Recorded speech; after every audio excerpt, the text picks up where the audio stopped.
selepas mereka tu dimatikan. Kemudian hak masa sesat, manna wa salwa, awan yang menaungi mereka. Nabi Musa pukul tongkat, terpancak 12 mata air.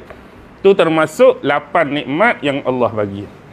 2 hukuman baca sendiri. Tengok Allah hukum apa mereka. Pertamanya salah satu cerita hak kita baca semalam. Orang suruh masuk dalam keadaan rukuk, dia masuk ke mana? Dia masuk mengesok dengan punggung. Orang suruh sebut hitah, dia sebut hintah. Wa iz qulna dkhulu hadhil qaryah fakulu minha haitsu syi'tum ragada wadkhulul baba sujada wa qulu hittatun naghfir lakum khatayakum wa sanazidul muhsinin. Baca tu bentuk hukuman yang pertama.